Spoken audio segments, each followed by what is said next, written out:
Hello and welcome back to the channel, everyone. Today I have a sit-down video for you, and it's going to be the 5 things I wish I knew before owning a betta fish. Whether you've been owning betta fish for years or you're just getting into the hobby or are about to get into the hobby, there's something for you in this video. I also feel like I could do multiple parts to this video, so if you want to see more things that I wish that I knew before owning a betta fish, comment down below and let me know. And without further ado, number 1. Now the first thing is going to be different types of betta fish can have different types of health problems. You may be thinking that every betta fish, they are just prone to all the same illnesses like swim bladder disorder, bacterial infections, things like that. And although that is true, different types of betta fish are more prone to other things. So when you go to the store and you see dragon scale, brown tail, butterfly, different pet stores sometimes have different names for them, but there are different types of betta fish and they sometimes have their own illnesses that are not really possible or probable with other types. So for example, dragon scale bettas, the way that they're bred and the way that their scales are, which is how they get their name, dragon scale, their scales sometimes will overgrow and it'll grow onto their eyes, which can cause blindness and also, I'm assuming, would be pain. There's also an increased risk of tumors for dragon scale bettas,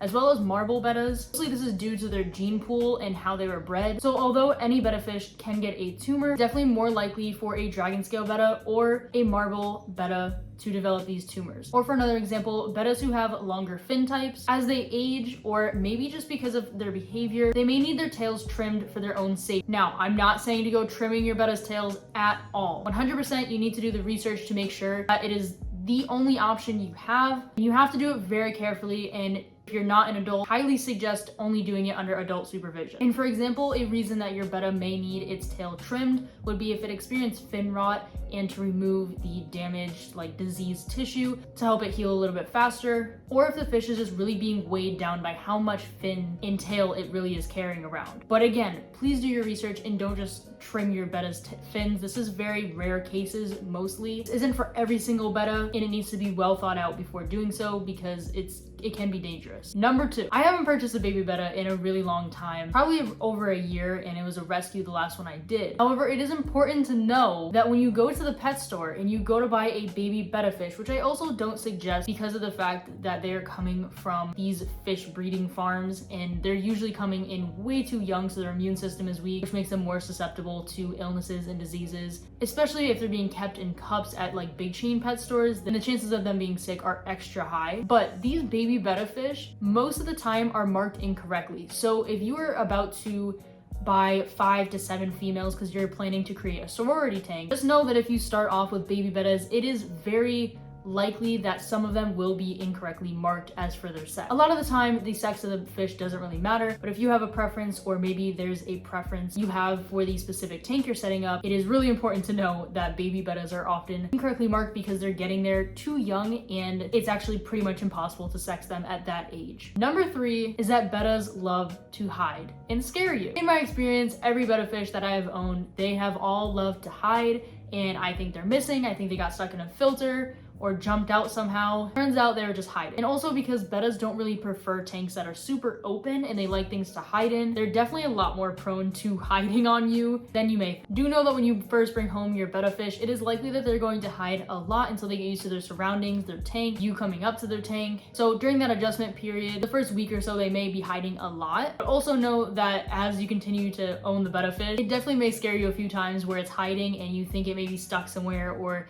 maybe passed away or got out somehow, and it is simply just hiding. I'm not saying don't put things in the tank for it to hide in because that is what makes them feel safe and they really enjoy it. So things like betta logs or natural driftwood and plants that they can hide in and kind of swim through, they love that stuff, so definitely don't take that away. And if you think your betta fish is missing, definitely do a good search around the tank. And a quick tip is when I set up a tank, I like to have all sides of the tank accessible for me to look for the betta fish because sometimes bettas do get stuck and it is really important that you don't let them get stuck for too long, because if they get stuck for too long, then they won't have access to the things they need and could end up passing away in that place that they got stuck. So if you think your betta fish is missing, do a good search around the tank. Don't move stuff around, just try to look from the outside, maybe gently move some things, but your betta may get stressed out if you start ripping everything apart and trying to find the betta fish. Depends on your betta, but for me, I would first try to give it a little bit of food if I haven't fed it that day already and see if that kind of tempts them to come out. And if I haven't seen my betta for 12 hours, I may start to move things around in the tank a little bit more, and after a day, I'll probably start actually fully looking through the tank. Like I said, I like to easily be able to see all sides of the tank, If your tank is something that's like set up where you can't really see around it, you may have to move things around to make sure your Betta's safe.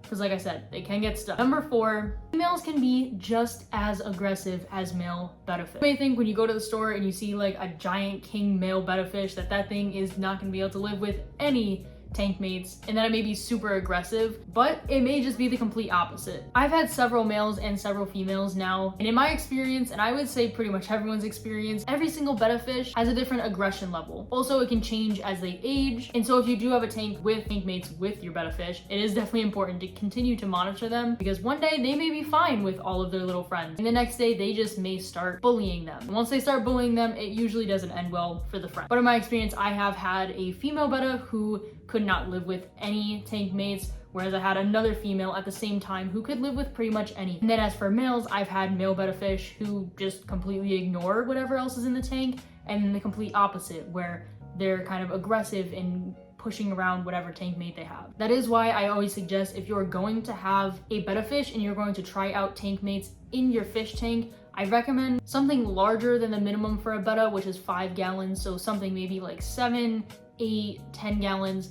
That is probably your safest bet if you're gonna have tank mates. And by tank mates, I do not mean another betta fish. I mean one betta fish and something like shrimp or snail or a school of some sort of nano fish. But I do recommend that you have a larger tank, and as well as that, to have a separate tank in case something goes wrong and the betta starts, bullying those other tank mates. You have somewhere to put those tank mates to either bring back to the store or to put into another tank, or maybe even set them up their own tank. But just know females and males can be just as aggressive, or they could be not aggressive at all, and their behavior can also change as they age. And the 5th thing that I wish I knew before owning a betta fish is that pet stores are so often incorrect about the things that bettas need, their care, the size, just everything. There are employees who are obviously educated. This isn't saying every single employee is this way. Often it is just the pet store's fault as to what information they give employees to give to the customers. But when I first started buying a betta fish, the first betta I owned lived in a bowl. Another betta fish I had lived in one of those easy care tanks, all because I was a kid and the pet store employee was saying, hey,